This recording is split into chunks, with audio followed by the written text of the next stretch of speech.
I'm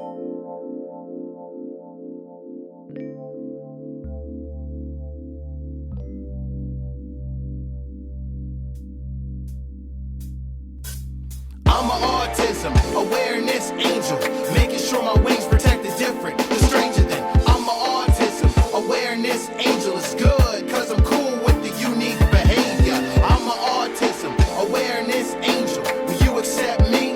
Cause I accept you. I'm an autism awareness angel, cause a view from the spectrum is a better point of view. I'm Tally, and welcome back to Autism 30.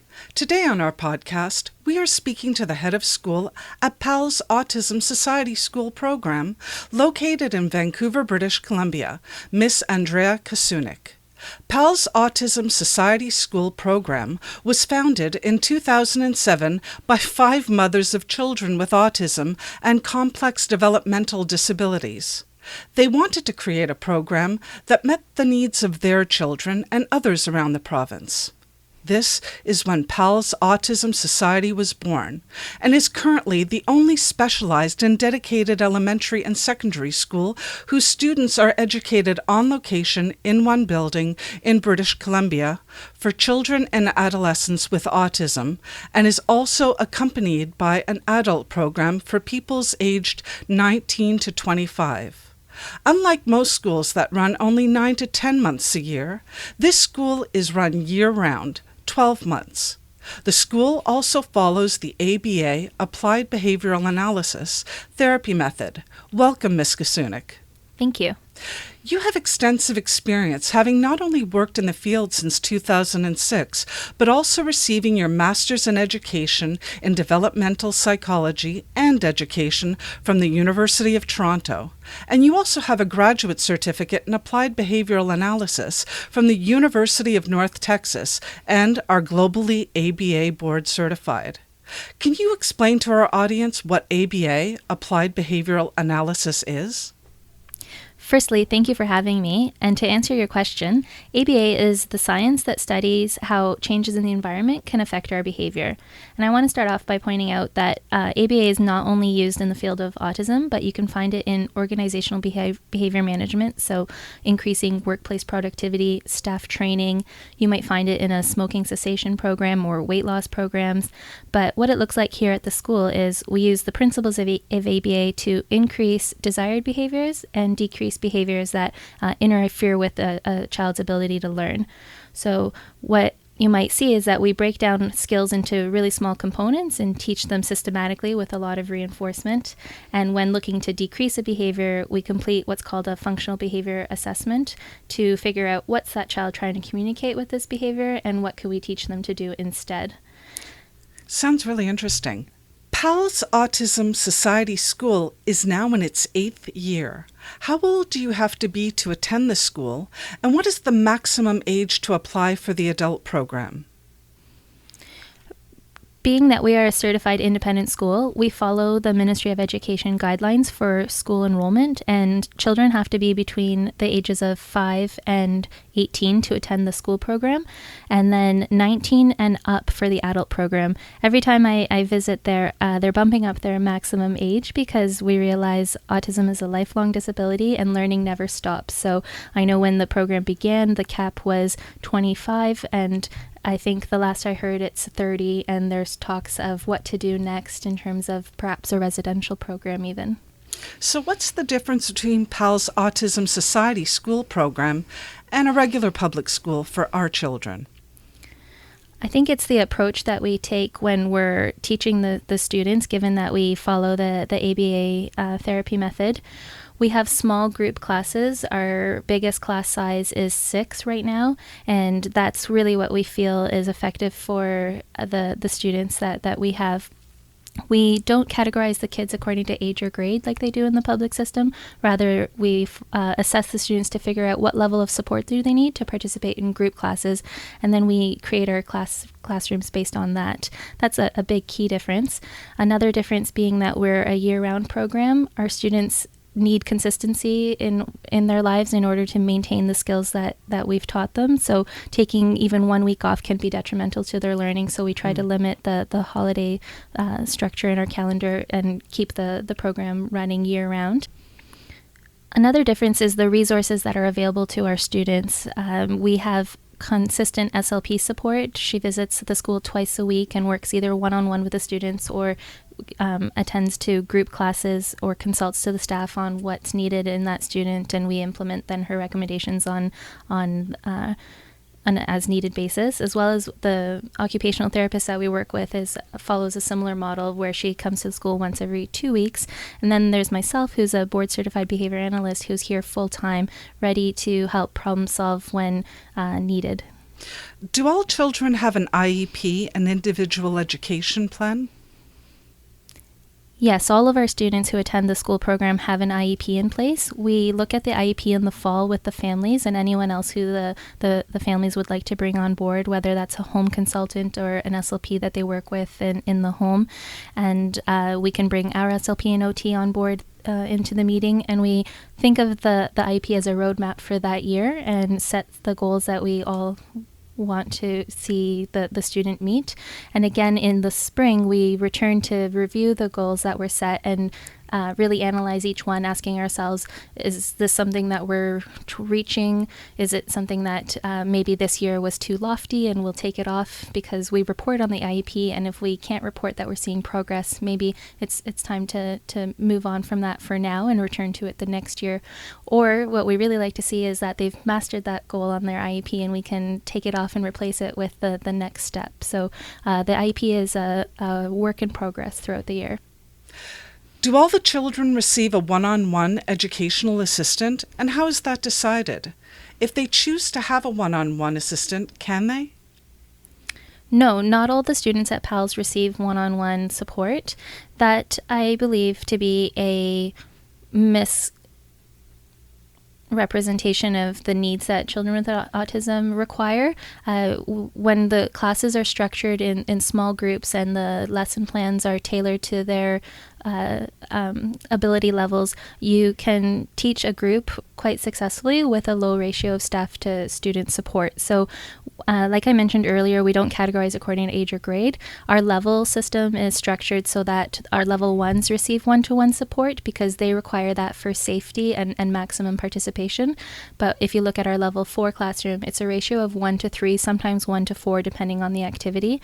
And those students are very successful in meeting their IEP goals with that level of support. So when a student is thinking about enrolling in the school and we have an opening that's available to them, we do an assessment to decide what level they would fit best into.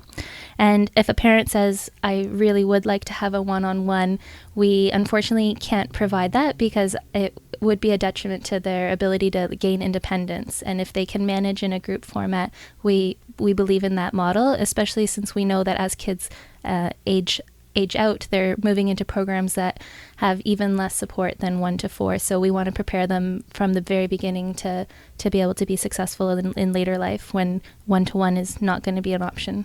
So what does the typical day look like for, let's say, the elementary program, secondary program, and adult program? What does that look like? Sure. So our elementary program, the kids arrive at 9 o'clock. We also have a morning care option available for families who need that support for dropping off in the mornings. If they need to drop off siblings and get to work on time, they can drop off between 8 and 9.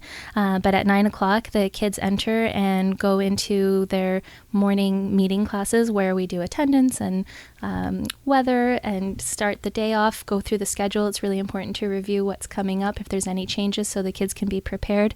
And then they rotate between 45-minute classes, and each day the schedule is the same, but we change the activities throughout. So every day at 9:45, it's math class for that level, but they'll be doing different math activities. The consistency is important, but we also like to teach them to be flexible, so we will change things up on purpose.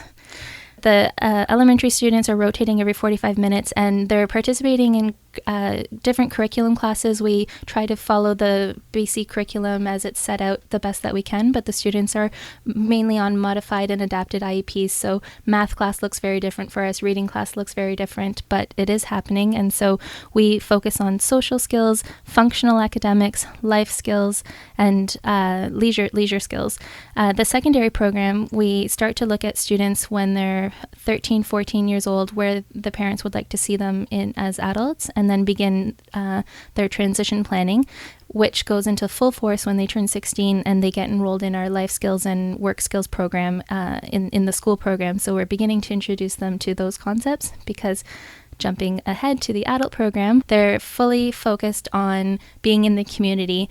The reason they're able to have 14 participants enrolled right now in a smaller space is because they're outside of the program for the majority of the day. They're at work placements. They're taking part in leisure activities in their community. They're learning transit skills. So a big push for vocation, leisure, and independence in the adult program. That sounds great. How are the parents involved in the learning process at PALS? We like to include our parents right from the very beginning. We offer monthly parent-teacher meetings where the parents are invited to come for 1 hour and discuss any concerns that they have. We'll share progress, and oftentimes we talk about what's going on at home and think of things that we can do at the school to help the student in their home setting. We know that consistency is key, so we have an online portal that's available to the families where they log on, and I call it Facebook for PALS, but it's actually called PALS in Touch. It's nice. The parents will report in the mornings things that are important for us to note, whether or not the child slept well, ate breakfast, and if anything exciting happened the night before that we can talk about with the students. So if they had a swimming lesson and in the morning they're writing their journal and they struggle with something to come up with, we know that we can encourage them to write about their swimming lesson. And then vice versa, the staff at the end of the day are reporting back to the parents on the strengths for their day. So if anything awesome happened that their kids have learned, we'll let them know. Any challenges for the day, if there was a target that maybe was too difficult for them, any behaviors to note, things that they're aware of that we're tracking, we'll give them the data. And then also any special notes, like reminders that we're going on a swimming trip and pack your bathing suit for the next day, or send in more treats to have on hand. And so that's the main ways we involve the parents. Who are the staff at PALS Autism School, and what does their training look like? We have many different roles on our staff. First being BC certified teachers. They're responsible for teaching the academic portion of the classes. Then we have what's called an educational instructor, and I think of them as a hybrid special education assistant / behavior interventionist, because they're running the one-on-one sessions that the students have in their intense behavior intervention program, as well as supporting them in their group classes and fading out that prompting that's needed. We also have an assistant behavior analyst on board who helps me with my program writing and behavior data analysis. We also host practicum students from the local universities who are working towards their board certification. We have an SLP and an OT that visit the school on a weekly basis. And in terms of training, we offered one monthly training, so 12 times a year we run professional development opportunities, and we try to keep them to after school hours so that the children's day is not affected and they don't have to stay home. I'll look at what the needs are of the staff in the school on a monthly basis, and then bring in professionals in those areas to provide education to the staff, or I'll develop a presentation myself, or we'll watch online webinars. And so everyone stays really up to date in the different areas of ABA and education. Thank you. So if people want to attend this school, what's the application process? I encourage all interested families to contact me first, and we can arrange a tour so they can come see the facility in person and see the program in action, and then from there make a decision if they'd like to fill out an intake application.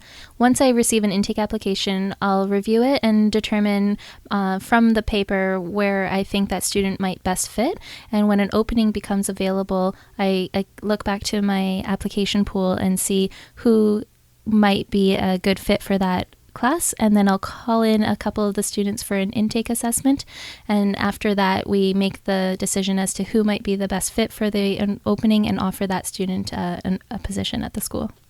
Can you use your governmental autism funding to attend this school? Yes, families can use their autism funding towards our mandatory intense behavior intervention program. Some families will choose to direct their funding to the school, but others will keep their funding for use at home, and that's okay. What does tuition look like, and what supports are available to families who can't afford the annual tuition? Firstly, I'll explain that we receive an operating grant and special education grant from the Ministry of Education, but on top of that, we do have to charge a tuition to continue to provide the programming that we do, given that there's SLP, OT, small group instruction, and behavior support on site. So tuition is different for our Level 1 students than for our Level 2, 3, and 4. At the Level 1 class, tuition is set at $1,600 per month, plus $500 per month for the Intense Behavior Intervention Program, and that's where I mentioned the families can use their autism funding. For our Level 2, 3, and 4s, the tuition is set at $800 per month, plus $500 for the IBI fee. On top of that, the society fundraises $15,000 per student per year so that we can keep the rate at that low level. And for families who can't afford the tuition, we encourage them to apply to our bursary program. We have an amazing fundraising committee that puts on fundraising events throughout the year, and we are applying to grants and foundations so that we can lower that tuition for families that need it. We can accommodate up to 50% of the tuition fee, and then we encourage the families to apply to outside resources to lower their personal amount even more. So that would be President's Choice, CKNW, and Variety right now. You're very proud of your school, and you obviously love your job, but what do you like about being the head of school? Well, I've been at the school now for 6 years, and I think I have the best job in the world because no 2 days are the same, and out of that entire time, I can only think of one instance where I came home and thought, oh my goodness, that was some day, and to say that out of how many days is quite a feat. Yes, it is.